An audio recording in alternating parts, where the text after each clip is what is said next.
Pro-democracy demonstrators in Hong Kong have marched to the residence of the territory's leader, criticizing his stance on democratic reform. The protesters were also angered by Leung's recent comments, where he argued that poorer residents should not be given too much political influence. Pro-democracy protesters have been on Hong Kong's streets for 3 weeks, paralyzing some key roads. Activists and government officials held talks for the first time on Tuesday. However, the first round of talks showed little signs of ending the impasse.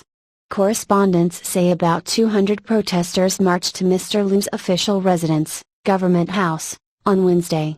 Many were angered by Mr. Leung's comments in an interview on Monday, where he said fully democratic elections would lead to populist policies, as poorer residents would have a dominant voice in politics.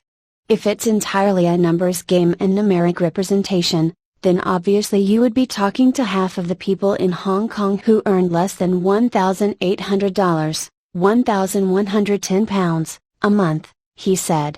The protests, known as the Occupy Central movement, drew tens of thousands to the streets at their peak.